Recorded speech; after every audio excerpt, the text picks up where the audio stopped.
Gini Mas, ada anggapan bahwa, kan, sudah dijelaskan juga mendetail dari Mas Wahid, bahwa hutang syariah itu, ada akadnya dan lain sebagainya, bahwa bagi keuntungan dan lain sebagainya. Tetapi kenapa nanti hasilnya, ujung-ujungnya dari, apa namanya, dari hulu ke hilirnya nanti, misalnya, keuntungan ataupun kalau kita bisa biasa sebut bunganya itu lebih besar daripada bunga konvensional. Banyak yang mengatakan seperti itu, Mas, pertama. Terus, Oke, oke. yang kedua, kenapa, di zaman sekarang pemerintah itu kan yang mengizinkan, plafon-plafon uang digital dan lain sebagainya supaya kita, tidak ketinggalan zaman karena kita sudah modern, mengikuti digital.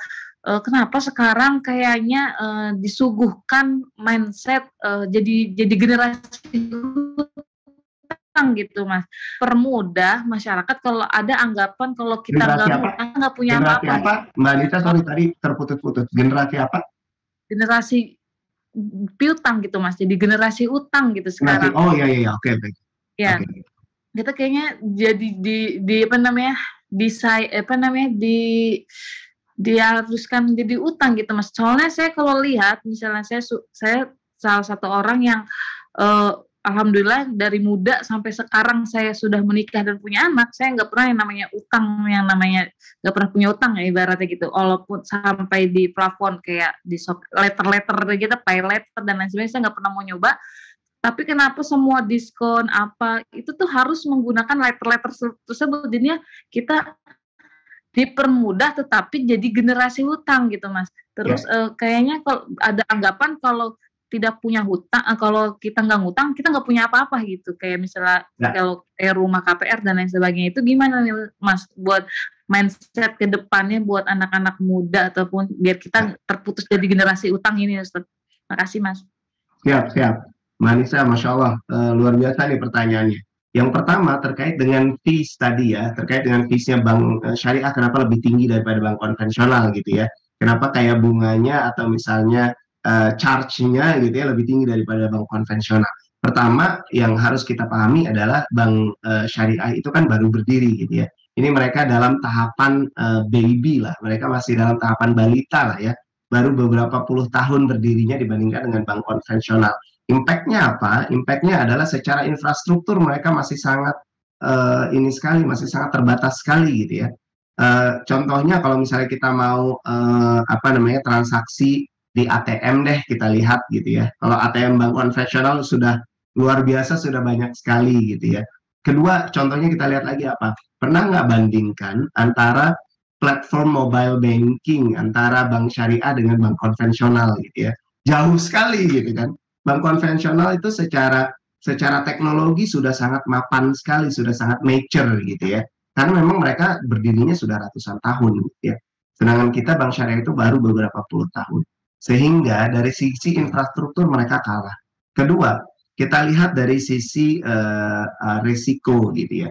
Dari sisi resiko, ada satu tambahan resiko untuk bank syariah, yaitu resiko secara apakah mereka sudah sesuai dengan syariah atau tidak. Resiko kepatuhan terhadap syariah gitu ya. Ini kan tambahan resiko lagi gitu kan. Karena ada tambahan resiko, otomatis ada tambahan manajemen resiko, otomatis ada tambahan orang gitu ya, ada tambahan tata kelola gitu kan, otomatis ini secara cost akan nambah gitu ya. Nah, kemudian yang kita lihat lagi ketiga adalah marketnya gitu ya. Marketnya ini masih sangat terbatas sekali gitu ya. Sehingga atas ketiga hal ini makanya kenapa yang namanya bank syariah saat ini gitu ya masih terasa mahal dibandingkan dengan bank konvensional. Karena memang mereka belum bisa bersaing secara kompetitif gitu ya dengan bank konvensional gitu ya. Sehingga zaman sekarang gitu ya orang-orang yang menggunakan bank syariah secara karakter gitu ya masih bisa dianggap sebagai orang-orang yang sangat religius gitu ya. Jadi artinya mau mahal mau enggak bodo amat yang penting gue gunain bank syariah gitu ya. Itu mindset kawan-kawan yang sangat religius gitu ya karena mereka ingin menggunakan apapun yang terjadi, gimana pun ceritanya gitu ya, saya tetap ingin menggunakan bank syariah gitu ya. Nah, Itu pertama. Tetapi jangan lupa bahwa ada kelebihan-kelebihan gitu ya bank syariah dibandingkan dengan bank konvensional. Bahwa bank syariah itu lebih tahan terhadap krisis misalnya. Kemudian bank syariah itu ketika kita menggunakan variable rate misalnya di bank konvensional yang misalnya nanti akan lebih apa namanya yang terasanya misalnya di awal tuh akan lebih misalnya lebih rendah, tetapi nanti ketika krisis gitu ya itu akan menjadi jauh lebih tinggi gitu ya dibandingkan dengan bank syariah misalnya yang nanti mereka kalau misalnya kita menggunakan akad murabahah gitu ya mereka akan punya fixed rate gitu ya misalnya walaupun di awal terasa lebih mahal gitu ya misalnya. Nah, hal-hal seperti itu mungkin bisa dieksplor lagi nanti Mbak Anissa terkait dengan apakah ini lebih mahal atau lebih tidak. Tetapi saya yakin dengan berjalannya waktu mereka pasti akan improve baik secara cost maupun secara teknologi gitu ya. Nanti mudah-mudahan kita bisa lebih bersaing, maksud saya bank syariah gitu ya. Mudah-mudahan bisa lebih bersaing dengan bank konvensional. Kemudian terkait dengan tadi benar sekali nih. Nah ini apa namanya fenomena yang sangat baik sekali untuk dibahas. Jadi memang di dalam apa namanya ekonomi konvensional gitu ya, yang namanya berhutang itu menjadi suatu keharusan gitu ya, menjadi suatu kelebihan gitu ya. Karena yang namanya berhutang itu dianggap yang namanya kita melakukan hutang gitu ya, itu dianggap kita apa namanya kita tuh bisa lebih banyak menggerakkan roda ekonomi gitu ya dengan kita melakukan hutang. Nah, dengan adanya fenomena tadi yang Mbak Nisa sebutkan BNPL gitu ya, buy now pay later gitu ya. Nah, ini buy now pay later memang menjadi apa ya? Sekarang memang sudah menjadi tren gitu ya.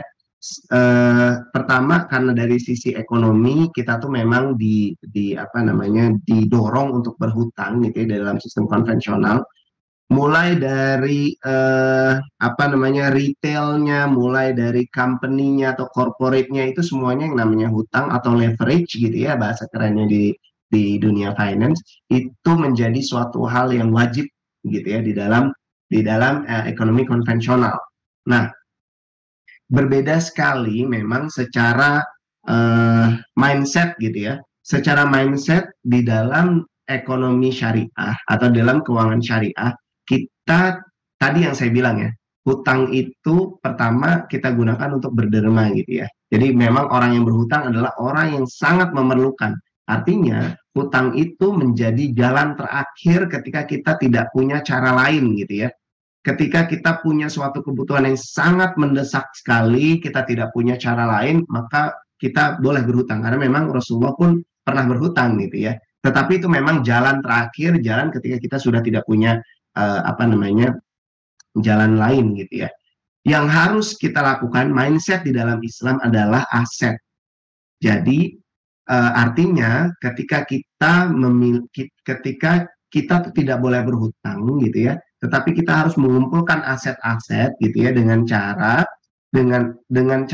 earn later gitu ya daripada pay later lebih baik earn later gitu ya.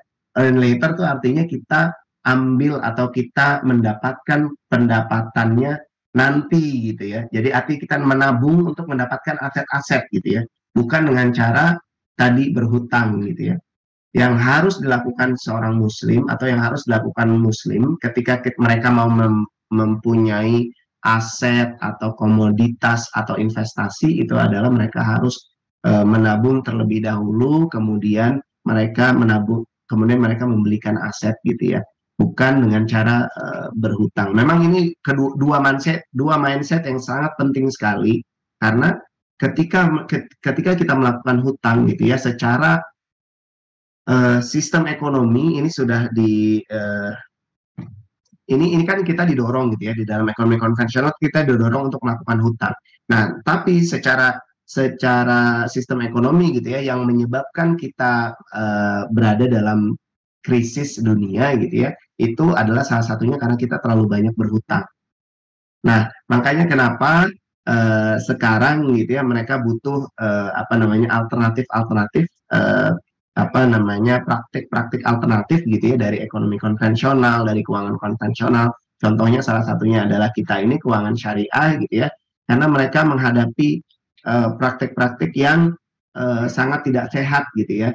Contohnya setiap 10 tahun kita kedapatan krisis gitu ya. Nah, ini kan menyebabkan praktek-praktek keuangan ini tidak sehat gitu ya, sehingga eh, keuangan syariah menjadi salah satu alternatif keuangan di dunia gitu ya yang digunakan saat ini, termasuk saat ini di Inggris pun sangat tertarik sekali gitu ya, mereka menjadi the hub gitu ya atau penghubung uh, di dunia internasional untuk keuangan syariah gitu ya, karena memang salah satu keuangan yang memiliki sustainability atau memiliki apa namanya ketahanan gitu ya yang lebih baik terhadap krisis misalnya itu adalah keuangan syariah.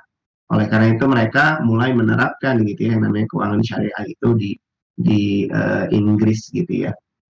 Nah, itu mungkin harus dipahami bahwa di dalam syariah yang namanya hutang, di dalam keuangan syariah yang namanya hutang itu adalah jalan terakhir gitu ya untuk kita mendapatkan sesuatu, dan juga harus dipahami bahwa di dunia konvensional atau keuangan konvensional hutang itu adalah jalan utama gitu ya bagi kita untuk mendapatkan sesuatu. Itu perlu dibedakan sehingga kita harus selalu ingat untuk mendapatkan sesuatu tidak pernah atau jangan pernah berhutang. Tetapi coba earn later ya, daripada pay later lebih baik earn later, artinya kita coba saving dulu terlebih dahulu uangnya sampai kita bisa cukup membeli sesuatu baru kita membeli asetnya. Mungkin seperti itu Mbak Nisa.